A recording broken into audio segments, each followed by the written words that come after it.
Have you ever hovered over the button to submit final grades and felt unexpectedly sad that a course was ending? You knew you were going to miss the students, the conversations, the laughter, the breakthroughs, the camaraderie, and those unmistakable moments when they showed you how deeply they valued learning. And then there were other courses, the ones that sent you back to the academic calendar week after week, counting down to the day when you would never, ever have to open that grade center again. You knew you would not miss the complaints, the chronic unpreparedness, the recurring confusion, or the exhausting feeling that you were pouring your energy into a room that refused to answer. Same educator, same commitment, yet one course awakened your joy, while another left you depleted. What if those responses were not random? What if each course was revealing something important about what energizes you, what stretches you, and what you need in order to teach well? Today, you are going to learn how your strongest moments, your most difficult moments, and even your emotional reactions can offer valuable information about you as an educator. By the end of our time together, you will identify one small but meaningful way to support yourself as you prepare to teach again. Welcome back to Reflective Reset Sundays. I'm Dr. Kellie Alston, and this is the third experience in our 8-week guided reflection series for college faculty. In our last reflection, we considered what our students may have revealed through their questions, work, participation, struggles, progress, and even their silence. Today, we're going to turn the lens in another direction, toward ourselves.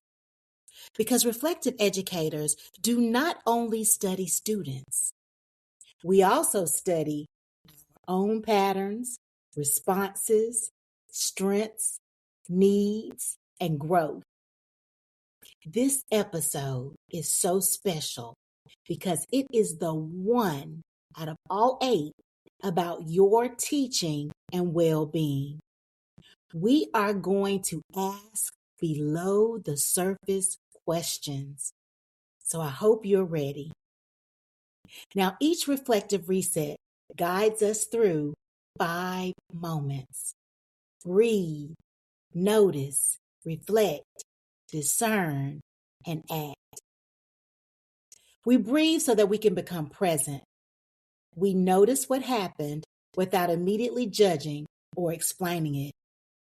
We reflect on what the experience may mean. We discern what deserves our attention. And finally, we act by choosing one intentional next step. For today's experience, you may use a journal, a blank sheet of paper, or the Reflective Reset Companion, where we will be on pages 9 and 10. If you'd like a complimentary copy of this 24-page guide, you may download it at bit.ly/Reset Companion. The link is also included in the description below. Out of my love for graphic organizers, we are going to make one called a teaching weather map. So if you are one who likes a colorful graphic organizer, you might want to grab some markers or colored pencils. If not, your pencil or pen, just an ordinary pencil or pen, will do just fine.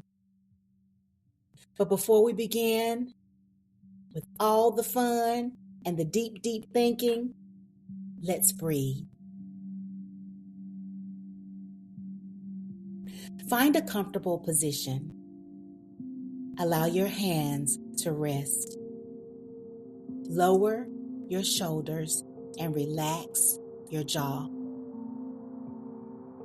If it feels comfortable, place both feet on the floor. We will take 3 slow breaths together in this exercise.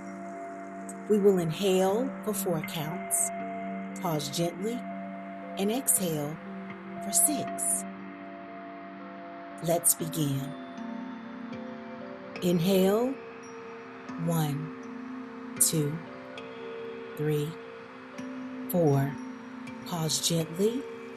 Now exhale slowly. 1, 2, 3, 4, 5, 6. Again. Inhale. 1, 2, 3, 4. Pause and exhale slowly. 1, 2, 3, 4, 5, 6. One final time. Breathe in. 1, 2, 3, 4. Pause gently and release the breath. 1, 2, 3, 4, 5, 6. Notice how you feel. You do not have to feel completely relaxed. You may simply notice that you're a little bit more present than you were a moment ago. We begin this way because slow, intentional breathing, particularly when the exhale is longer than the inhale, can help the body move away from a heightened stress response and toward a calmer state. It can also create a little more space between what we are feeling and how we respond. And that space matters during reflection. Deep breathing does not require equipment, a special location, or a significant amount of time. You can return to it before class, after a difficult conversation, while preparing feedback, or whenever you need a moment to become more centered. I hope that practicing it during this series encourages you to use it outside our reflection time together as well. Now, let's notice what teaching may have been showing you. If I counted the years when I made my stuffed animals, baby dolls, poodles, and playmates participate in school, I would say that I've been an educator since I was about 5 years old. Technically, I have been a licensed educator for several decades, and I spent nearly 2 of those decades teaching full-time online in a teacher education program. I've taught preschoolers, elementary students, developing readers, aspiring educators, and college students. Across all of those experiences, I learned that teaching can change you. It can uplift you, puzzle you, stretch you, disturb you, affirm you, and occasionally make you ask questions about yourself that you did not know you needed to ask.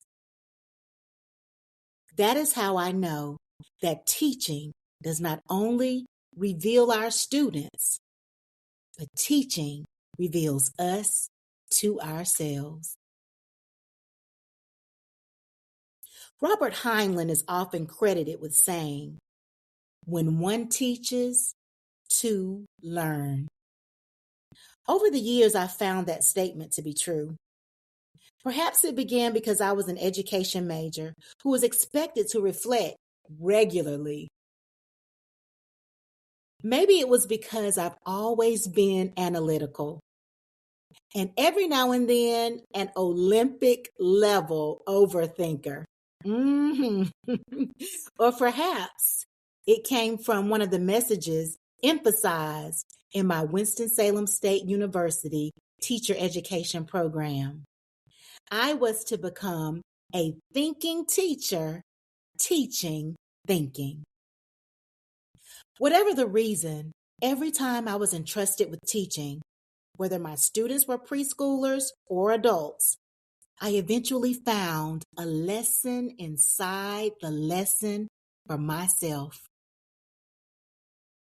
A moment of frustration might reveal an expectation I had never examined. A successful activity might reveal a strength I had underestimated. A difficult semester might show me that I needed more support, clearer boundaries, or a different way of working. And a student's growth might remind me of the part of teaching that made everything else worthwhile. I realized early that just as much as we study our students, we must also be willing to study ourselves. Not to criticize ourselves endlessly, not to make ourselves responsible for everything that happens, but to understand who enters the learning space when we do.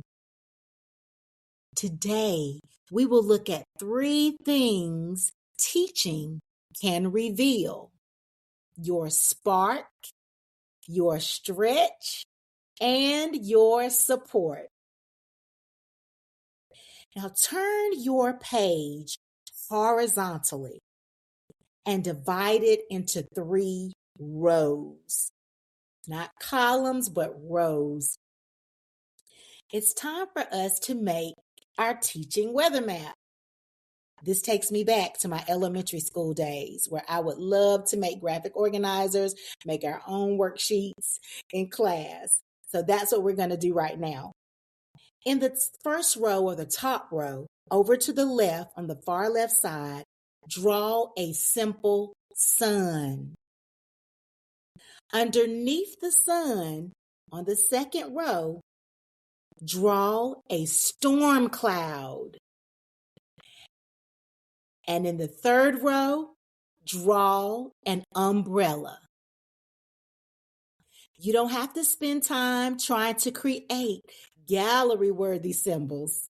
But if you want to, and especially if you're listening to the replay of this session, stop the video and have at it. This is your reflective reset. So make the drawing as simple or as detailed as you like. Story time. When I taught first and second grade and I had to draw something on the board, I would always tell my students, now you know I'm not very good at drawing, but I try. Little rubbing my eyes, a little, fake tears. So please don't be hard on my illustrations.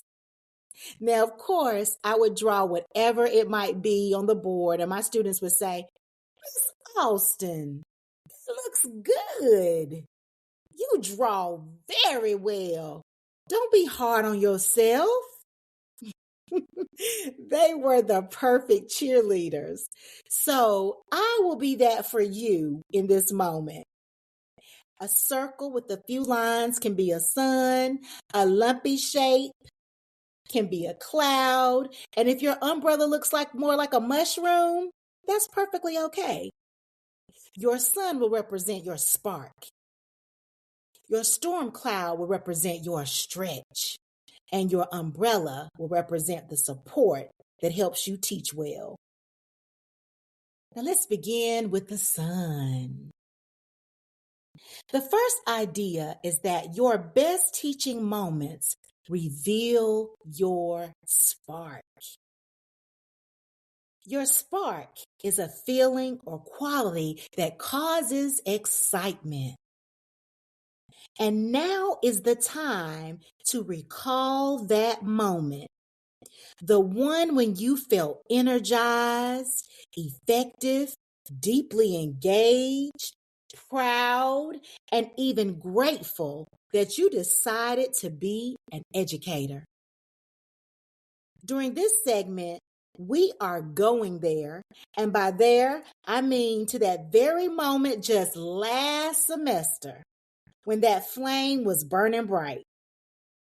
But before we do, listen to these semester sparks to see if any resonate with you.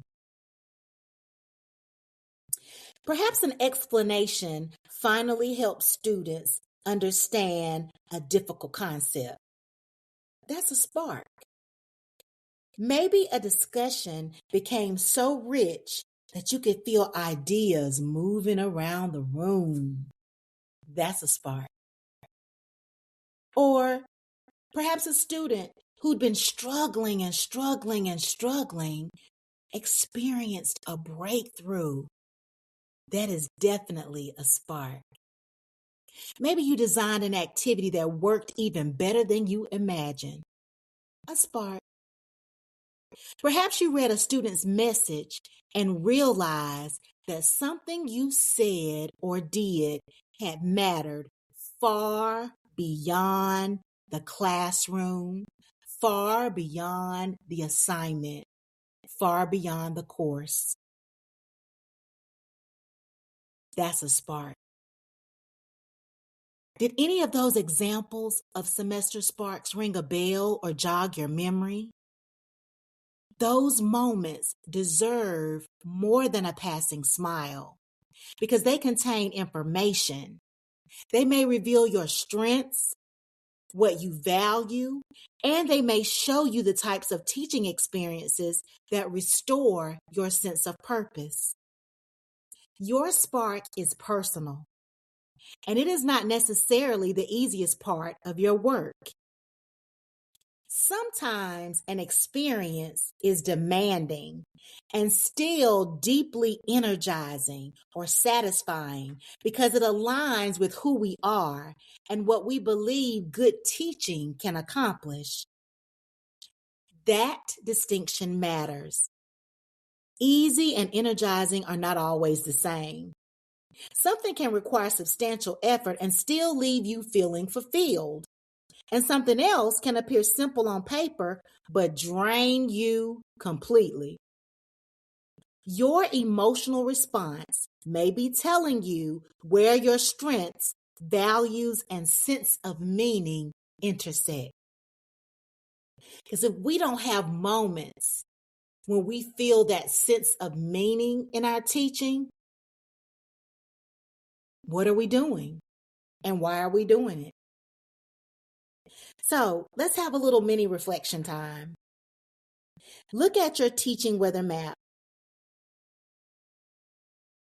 And beside the sun, write about one moment from last semester when you felt effective, energized, proud, deeply engaged, or reminded of why you chose college teaching.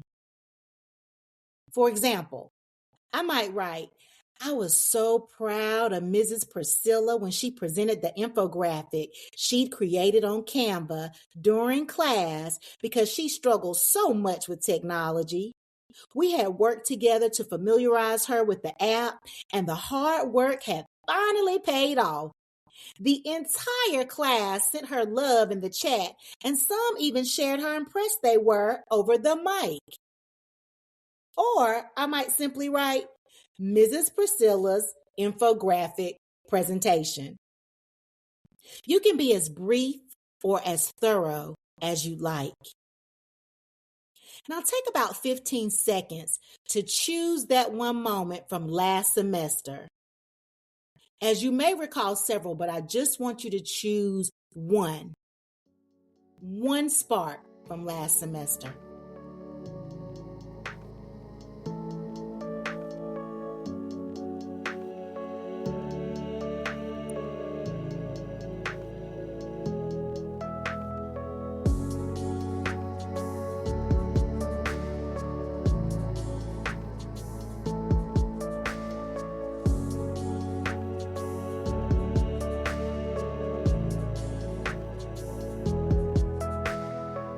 All right, now it's time to write about that moment. I'm going to give you about 30 seconds.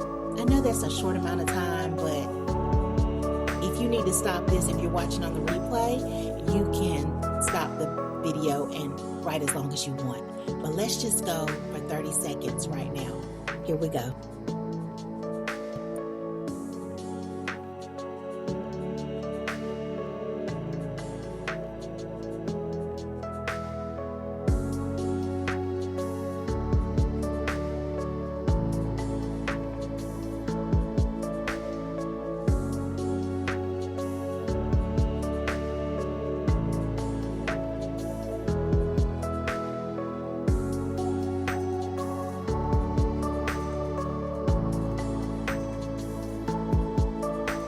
Are you smiling? Did reflecting on that moment make your heart happy? I hope so. Now, let's close this segment with one thought. Complete this short sentence and give as many details as you'd like. I seem to shine when. Don't dismiss what might seem like the little things. I know in higher ed we go and go and go and go and might take for granted those sparks that happen during a semester. But I want you to acknowledge, when do you seem to shine? Your best teaching self may already be showing you where some of your greatest strengths reside.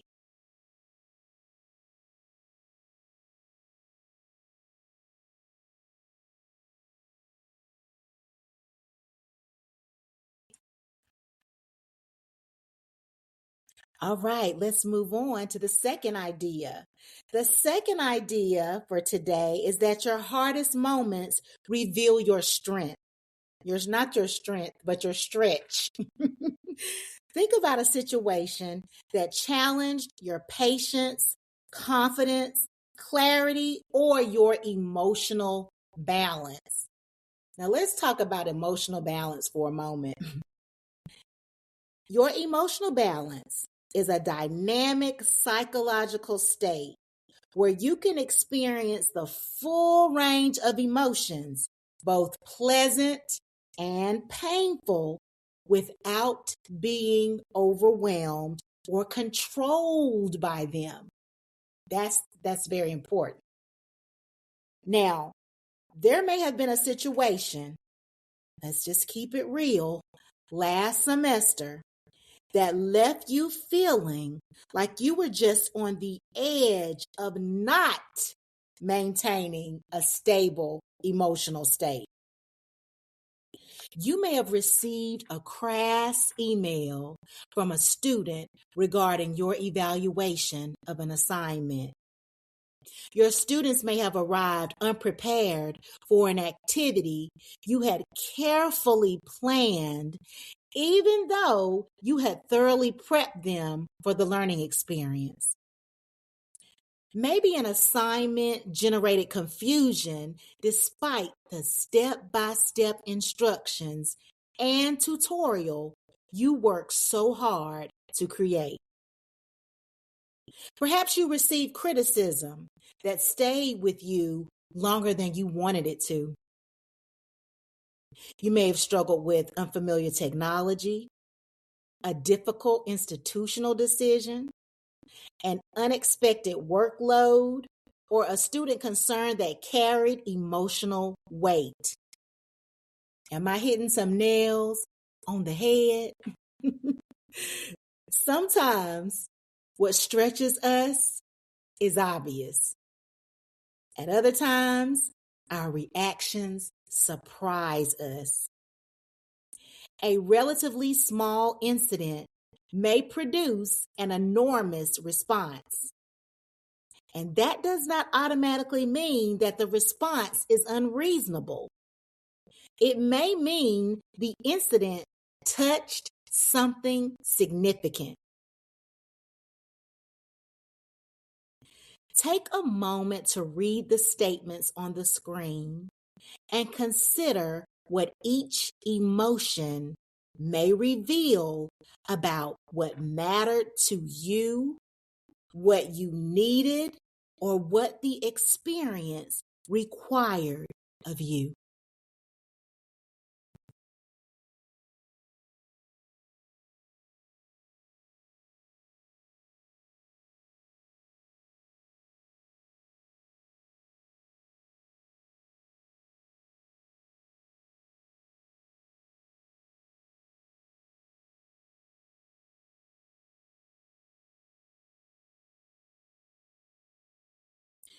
Our emotions are not always complete explanations, but they are information, news we can use. They can help us ask, why did this affect me so strongly? Was I reacting only to this moment or to several accumulated experiences? What expectation did I bring into this situation? What value felt threatened? What did I need that I did not have? And was the challenge personal, instructional, relational, or structural? Now, that final question is very important. Not every difficult teaching experience can be resolved through a better attitude, a planner, or an additional act of self-care. Sometimes the problem is an unreasonable workload. Sometimes it's an unclear policy. Sometimes it is a lack of preparation, staffing, technology, authority, time, or institutional support. And I could go on and on. But reflection should not be used to convince faculty that every problem lives inside them. But reflection helps us see the situation more clearly, including the parts that do not belong to us. So let's go back to our teaching weather map. Look at the storm cloud. This time, I want you to write one situation from last semester that stretched or discouraged you. Then add 3 brief notes.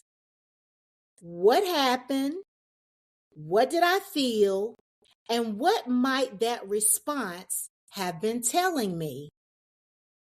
You may also include a physical signal as well. Did your chest tighten? Did your energy disappear? Did you dread opening an email? Did you become unusually quiet, turned off, impatient, defensive, uncertain? Did it make your head ache?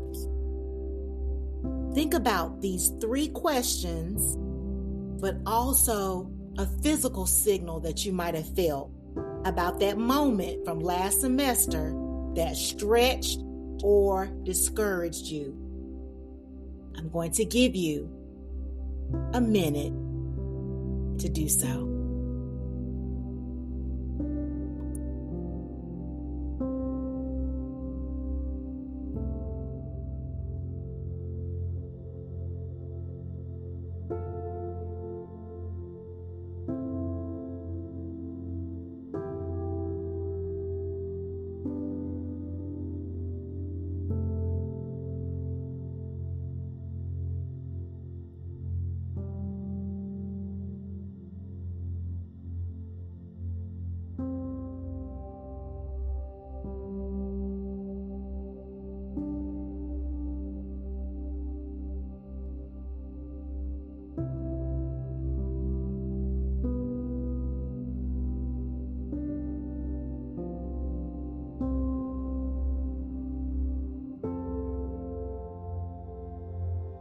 How was that activity?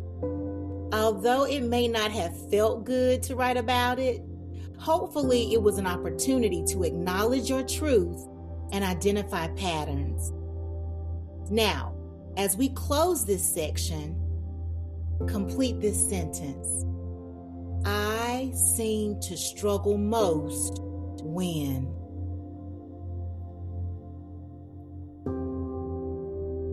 Take about 15 seconds.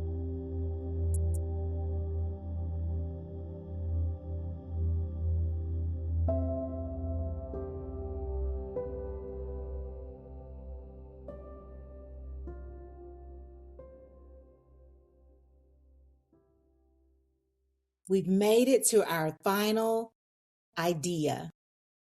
The third idea is that your patterns can reveal the support you need to teach well. Faculty are often very skilled at identifying what students need. We create scaffolds, clarify instructions, locate resources, and offer reminders. We even build opportunities for practice. And when we adjust with new information, we expect and hope that others will do the same. But when it comes to ourselves, we may assume that a capable educator should simply be able to keep going like the not ever ready. Well, it is ever ready, but I think it's normally called the Energizer Bunny. Yet teaching well requires conditions that help us function well.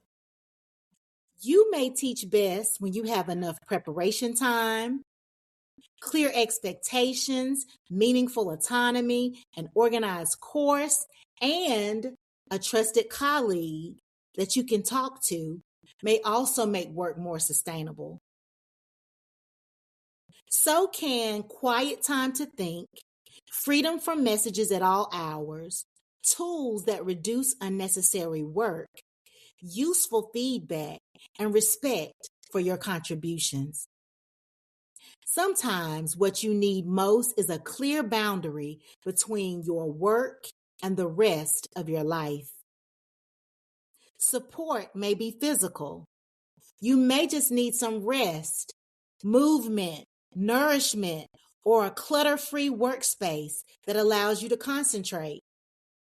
It may be psychological. You may need encouragement, confidence, clarity, or permission to make a thoughtful change. It may be social.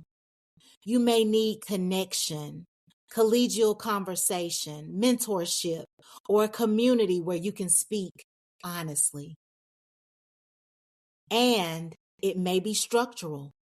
You may need a manageable workload, functioning systems, clearer processes, professional development, accessibility support, or institutional leadership that removes obstacles rather than adding them. Needing support does not make you less capable. Recognizing what helps you function well is part of professional self-awareness. The goal is not to create perfect conditions before we agree to teach, because we might be waiting forever and a day for that. But the goal is to identify which conditions are essential, which are helpful, which are missing, and which may be within our influence. So let's go back to your teaching weather map for the last time. Look at that umbrella. I'm going to give you 1 minute to complete these statements. I teach best when I need more. I need less.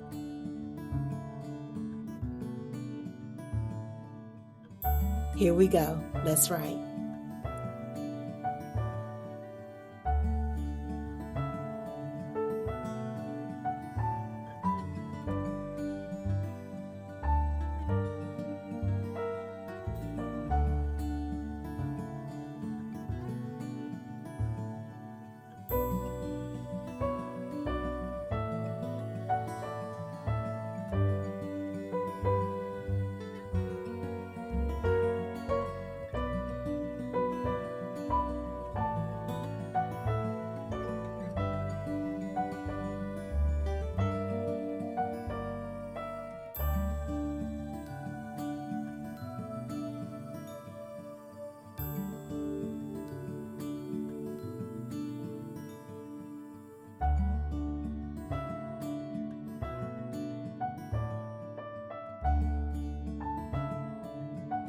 Now let's close out this segment with this statement. One source of support I may need to seek, create, or accept is. What is that source of support that you need? Take a few seconds to write about that and make it plain.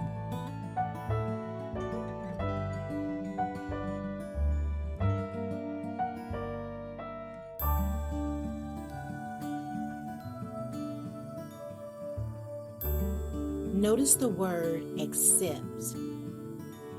Sometimes support is available, but we have convinced ourselves, for whatever reason, that we should not need it, or it's too much trouble, or we don't want others to know that we need it. I used to post an audio message in my courses at the top of each week, and they were called the instructional tip of the week. And I would also share life tips or whatever I thought was needed based on what I observed from my students. Well, I remember one message so vividly, and that was when I explained to my students that college is unlike elementary, middle, or high school, and that they have to acknowledge when they need help and seek the support that they need. I told them about University College where they could get tutoring and the writing studio and mental health services and so much more. And I let them know that there was no shame in their game, that they should get the support that they needed. I told them their tuition dollars paid for those services, and it's okay to acknowledge that I need help. And so I'm encouraging you to do that as well. The umbrella does not stop the rain from existing. Think about that. The rain is coming down. But what that umbrella does, it helps us move through the rain with greater protection and intention. So before we move into our longer reflection, take a moment to just look at your teaching weather map. I hope you enjoy creating it and that it is a helpful visual for you going forward. Now, when you look at your teaching weather map, where is most of your writing? Around the sun, inside the storm cloud, beneath the umbrella? Did one section come to you more easily than the others? Maybe this exercise helped you remember what depleted you, but you struggled to name when you felt effective. You just may not think about that. Or you may have recognized several successful moments, but had never considered what made them meaningful. Maybe you discovered that you know exactly what support you need, but have not yet asked for it or given yourself permission to receive it. Whatever you notice, it is your weather map currently. But remember, teaching seasons change. Some weeks bring sunshine, and others bring a forecast that makes us wonder whether we should be in our current location or take shelter somewhere else, if you know what I mean. What matters is that we pay attention. Your map has helped you notice. Now we are going to reflect more deeply, discern what matters most, and identify one way to act on what you learned. Our central question is, what did teaching reveal about me last semester? You will have 5 uninterrupted minutes to reflect on your blank page or your journal. And if you are in your Reflective Reset Companion, you know we are on page 10 right now. You may respond to every prompt, stay with one question, list sketch, or write continuously. If you're watching the replay, pause the video and extend, not extend, but extend the reflection for as long as you need. Let your teaching weather map guide you if you are unsure about where to begin. Take another slow breath. Now, your 5 minutes has begun.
Welcome back.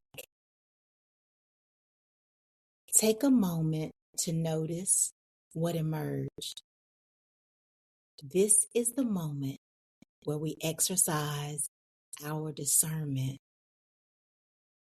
So there are 3 questions that I want you to ask yourself, and you can actually do them right now, or if you feel like you need a little more time, do them later. But the 3 questions, very significant questions, are: what is this reflection inviting me to honor? What is it inviting me to investigate? And what may need to change? I tell you, I wish someone had prompted me to ask myself these 3 questions years ago. We often go through the higher ed experience, as I said earlier, like Energizer bunnies, and we may be accomplishing all the things. But how often do we pause to process, to reflect, and to ask those below the surface questions of ourselves?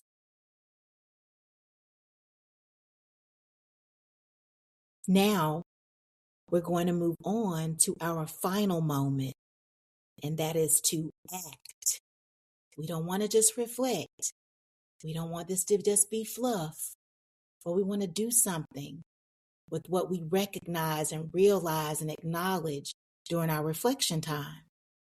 So this is your opportunity to choose one intentional next step, just one. And so I want you to complete this sentence: to better support myself as an educator, I will. Now you might be like, what do you mean, Kellie? Well, you might protect one block of preparation time each week. You might create a template for a recurring task, something that you do all the time. I love creating templates. Ask for clarification about an expectation from a chair or a dean or a committee. Schedule a conversation with someone who can help. Revisit a boundary around email or availability. Preserve an activity that consistently brings out your best teaching. Build in a brief pause after a demanding class. Document a success instead of moving past it. Or identify one responsibility that no longer needs to be performed in the most complicated way possible. Your action, whatever you choose to do, does not have to solve every challenge. It simply needs to communicate: I paid attention to what teaching revealed, and I am willing to respond.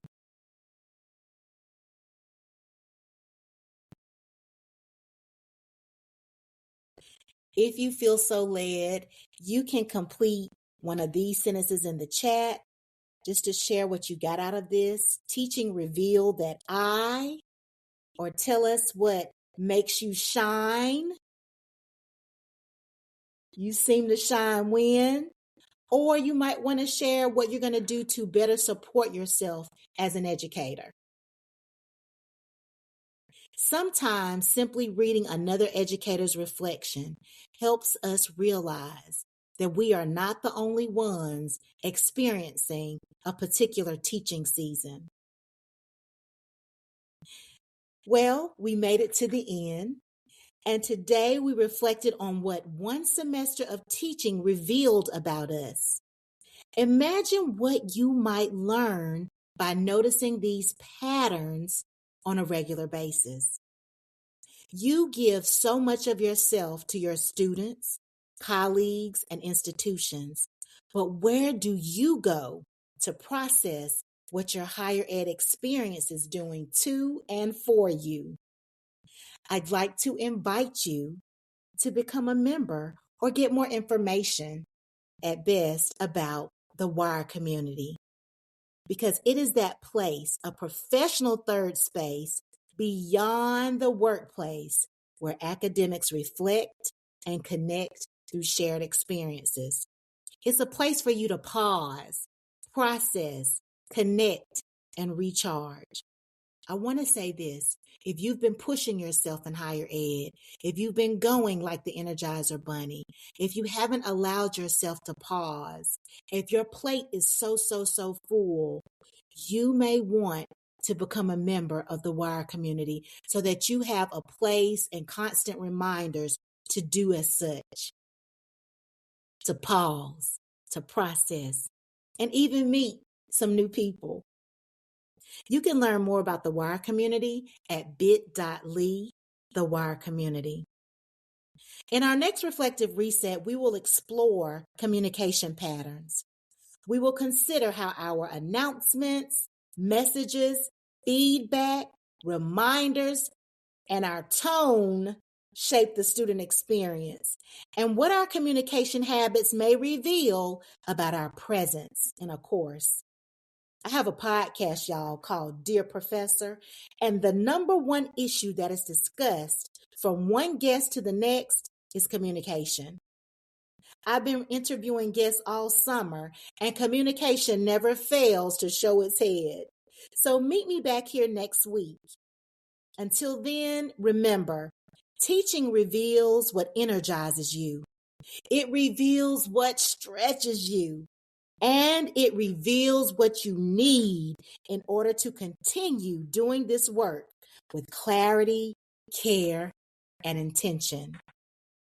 I'll see you at the next reflective reset. Bye-bye.